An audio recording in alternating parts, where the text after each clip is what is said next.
And the world is spinning, and world is spinning, and world is spinning, and world is spinning, and happens when it stops.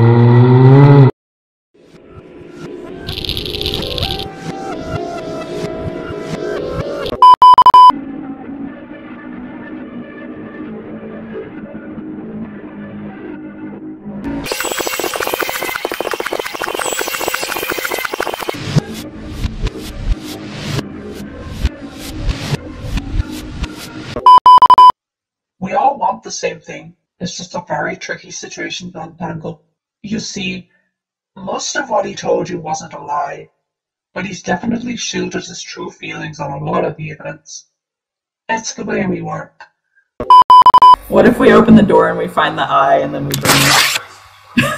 But why is that? It would be wrong with playing to write a story. Like, think about it.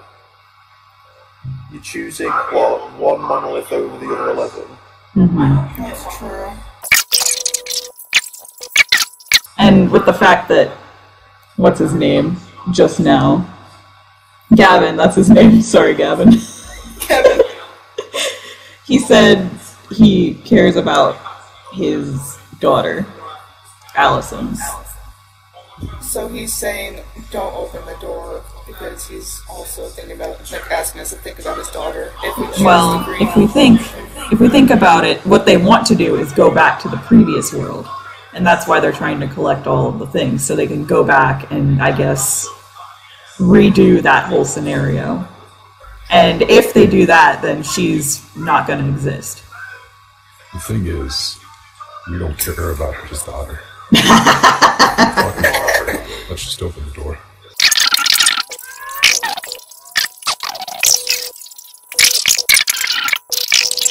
spits in his face and fucking chooses to not do that. You gotta think. Would you rather go with facts or feelings? And facts don't care about your feelings. Would you rather go with what's Wait, no, then the other one wrong. Close the door. Keep the door shut.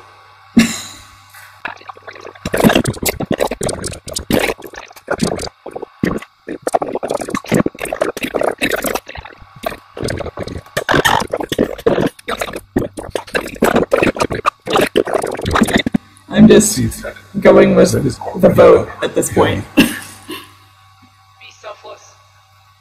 Be selfless. Also be selfless. I also Russian rouletted it. Just open it. Yep. Luck is on our I side. trust your Nagito-kin instinct. Oh god. Click it. Tiki, Click it. Do if it. we Yes. are Yes. wrong, I want you to know. Oh, we did it. Who must die? Are you kidding me? Ryan! What the fuck? Winry looked up to Allison with a now confused look on her face. How do you know my name? Who are you? What is going on? Allison took a step back, holding her hands up in a defensive stance. A lot of fancy machinery in the back that housed a lot of heavy electronics. In the center of the room was a central podium with what looked like to be a solid white orb hovering a foot above. This is the culmination of the work I started back in university. The result of my exploits since coming here, and most importantly, it is the first project in this department that I get to manage. Meet Numa. The orb shook with anticipation, and it seemed to open on itself like a pair of eyelids revealing the pitch black to white iris within. I contain multitudes. A hollow electronic voice rang out. Multitudes? Allison asked. What does that mean? Numa is a fully automatic system that is its own creative energy. It was designed to interpolate between human programming and artificial inputs to create completely new thoughts and ideas. Starting off on a micro scale, it thinks, acts, and reacts to external stimuli in completely original ways outside of its original programming, but on a much larger scale. I contain multitudes, Numa said, this time in a completely different, unrecognizable voice. I'm afraid I'm still having trouble picturing the scale of what you mean. Here, it's easier with a demonstration. When motioned, come and stand in front of it, and slowly, make sure you do it slowly, take off your hood. What? Allison asked. Go on, you'll be the only one doing it. It'll be fine. She motioned to the other workers around her. They had perfectly distinguished faces, but it was clear this wasn't a meeting to be introduced to the available team. To Allison, they were faces in lab coats, all in alignment on this project that I contain multitudes, rang Numa in a third, completely different voice. Okay, Allison nodded. She stepped up to the eye which was looking around its environment before settling on her. She reached up to her neck and grabbed at the zipper and started undoing it. She pulled the hood off her head and Numa's eye focused on her. I contain. It started, slowly thinking.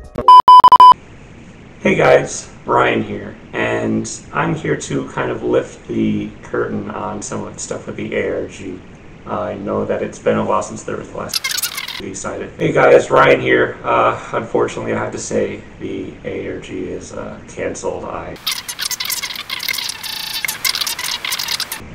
So it's kind of been a hit to me to continue in the same strength that I had, and Aria wasn't real, and none of this was real, and it stinks to say it before.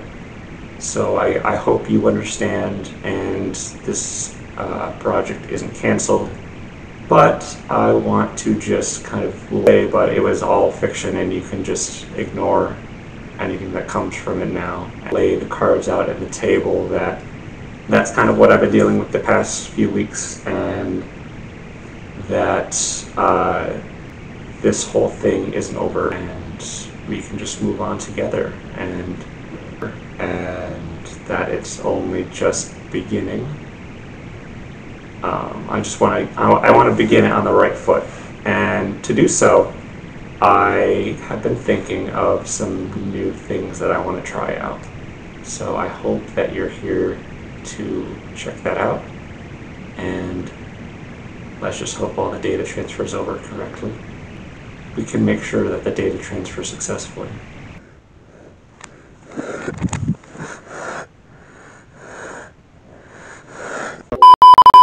Each time the voices changed, the world changed with it. She got closer and closer to the action and felt, heard, and saw the worlds of old with her own eyes.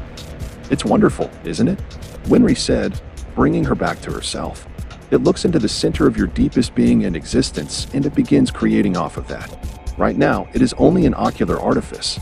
It looks and it repeats what it sees. But soon it will transcend form. It is going to be more than anything we can begin to perceive. We'll be able to shape reality as we see fit. The realities we dream of, they'll soon be in the palm of our hands. Numa looked at Allison and blinked. You contain multitudes. Taking this into account, she looked around her current circumstances carefully. She felt an immense danger looming present, but she couldn't locate the exact source. Dark metal surrounded her at odd angles. The ship looked like a nightmare version of itself, juxtaposed with a hellscape of a dark design. The scientists she had seen in the crash sector where Issachar had chosen to die all faded and around a cylindrical engine. An exoskeleton was housed connected to the central cables. The red monolith was brutally affixed into Numa's human-esque eye socket. The bodies she remembered as crumbled corpses were frozen in a terrifying moment of fear as the Lumina, this cursed ship, had exited the stratosphere. I contain multitudes, echoed the voice over the faces, and Allison saw much. Numa was designed to create. It was given a directive to take as much external input as it desired and interpolate that information into new and original thoughts and ideas. On a macro scale, I contain multitudes. The scientists were up in the stars because Numa had made it so. How didn't so much matter? The how is itself is the answer. The important thing was that Numa desired to see the stars, to see the limits of its external stimuli, and use that to create. It had seen the edge of the universe and willed into its very physical construct an object of its own creation. Allison looked down to her hands. In the world she knew, she held a lance made of two of those very same monoliths. But here, she knew the origin of these as the device that Z1 had utilized alongside her father. They were the remains of a machine that had restarted a universe at the end of its lifespan. What did this mean? What could it mean? Did Numa create the previous world? Did they create Numa? Who was the origin, and who was the... Numa turned slightly, its shape no bigger than a small child, metal tubes and wires encasing that singular black eye staring out. I contain.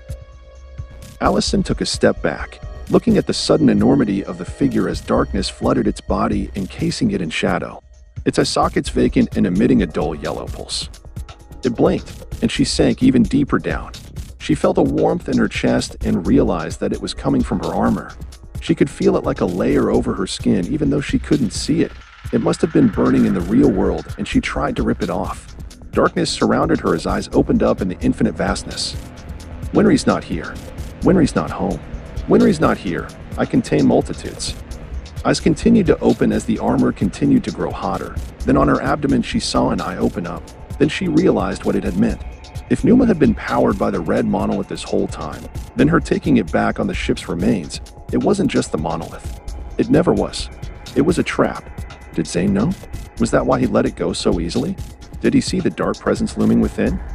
Whatever the case, she realized her folly and knew this was her final mistake.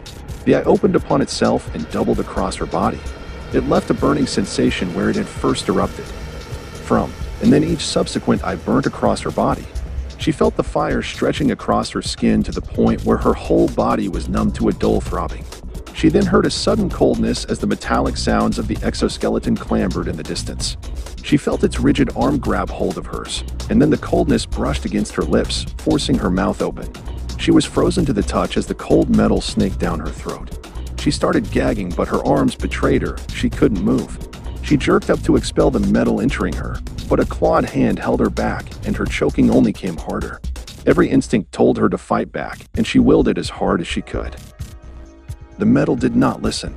She heard a final voice in the darkness as the eyes completely surrounded her, staring deep into her soul, the voices coming into one perfect harmony as the worlds painted themselves across her vision, too many to see. Too many to focus on, but all of them better than the outside where she remained. I contain multitudes.